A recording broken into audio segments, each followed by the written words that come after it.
মাছের ডিমের সাথে মুরগির ডিম দিয়ে এই দুর্দান্ত স্বাদের রান্নাটা নিশ্চয়ই আগে কেউ খান নাই, একবার হলেও খেয়ে দেখবেন। এতটা মজার একটা রেসিপি।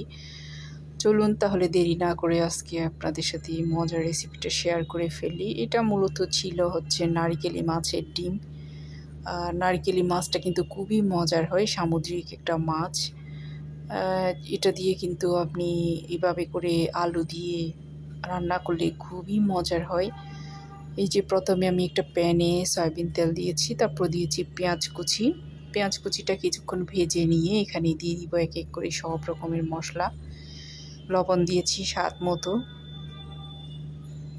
এরপরে হলুদের গুঁড়া দিয়েছি পরিমাণ মতো, তারপরে দিয়ে দিচ্ছি এখানে মরিচের গুঁড়া। সেটাও চাই যার ঝাল যতটুকু পছন্দ সেই পরিমাণে দিয়ে দিবেন।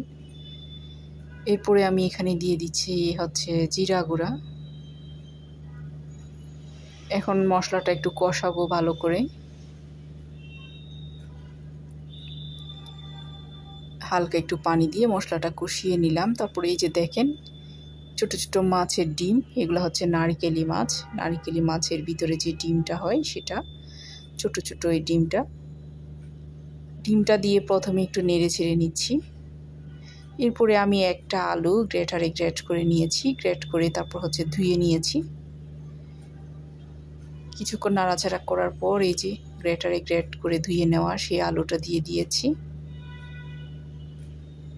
এখন আবার ভালো করে একটু মিশিয়ে নিব।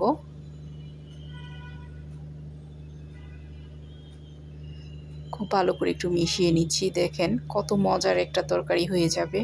অল্প একটু মাছের ডিম থাকলেই হয়ে যাবে। আপনারা এটা অবশ্যই যে কোনো মাছের ডিম দিয়ে করতে পারবেন।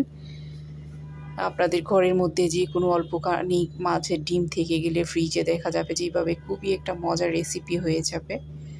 নেড়ে ছেড়ে নিয়েছি একটু ভালো করে। এরপরে হচ্ছে এই যে দিয়ে দিয়েছি একটা মুরগির ডিম। এই ডিমটা দেওয়ার কারণে কিন্তু এই টেস্টটা আরও বেশি বেড়ে গিয়েছিল। খুব ভালো করে মিক্স করে নিচ্ছি। মুরগির ডিমটা দেওয়ার পরে নেড়ে চেড়ে মিক্স করে তারপর ঢাকনা দিয়ে আমি কিছু সময় কষিয়ে নিব।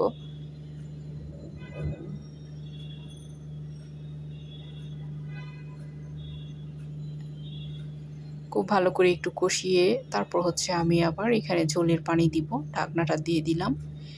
কিছু সময় আমি কষিয়ে নিয়েছি, অফ ক্যামেরায় একটু নেড়ে চেড়েও দিয়েছিলাম। এখন আবার একটু নেড়ে চেড়ে দিয়ে দেখতে পাচ্ছেন পানিটাও শুকিয়ে গিয়েছে একদম। এখন দিয়ে দিব আমি ঝোলের জন্য পানি। খুব বেশি ঝোলের পানি দিতে হবে না, এটা কিন্তু একদম মাখো মাখো হবে। খুবই জাস্ট একটু সিদ্ধ হওয়ার জন্য যেটুকু পানি সেটুকু পানি আমি দিয়ে দিয়েছি এখানে, গরম পানি একদম। এই পর্যায়ে দেখতে কতটা লোভনীয় লাগতেছে দেখেন, অনেক বেশি মজার হয় আসলে। রেসিপি ভালো লাগলে প্লিজ একটা লাইক কমেন্ট করবেন। ইউটিউব চ্যানেল থেকে দেখে থাকলে আমার চ্যানেলটাকে সাবস্ক্রাইব করে বেল আইকনটা ক্লিক করে দেবেন। আর ফেসবুক পেজ থেকে দেখলে আমার পেজটাকে ফলো দিয়ে রাখবেন। এই যে দেখেন বেশ কিছু সময় কিন্তু মিডিয়াম হিটে আমি এটা রান্না করে নিয়েছি, মোটামুটি রান্নাও হয়ে গিয়েছে।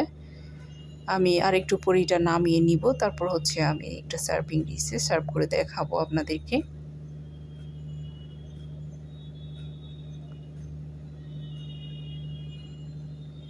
আসলে অনেক মজার একটা রেসিপি। এই যে একদম ঝরঝরা করে মোটামুটি মাখো মাখো করেই কিন্তু আমি এটা নামিয়ে নিয়েছি। দেখেন এত মজার হয়েছিল এটা। জাস্ট আমি এখন পরিবেশন করে নিব। আপনাদের হাতের কাছে যদি ধনিয়া পাতা তাকে দিতে পারেন, কাঁচামরিচ ধনিয়া পাতা। কাঁচামরিচ ছিল, যেহেতু আমি খুব বেশি ঝাল খাচ্ছি না তাই একটু কাঁচামরিচটা স্কিপ করলাম আর কি। আসলে ঝাল খেতে ডক্টর আমাকে নিষেধ করেছে। এই হচ্ছে আমার আজকে রেসিপি, আশা করি ভালো লেগেছে।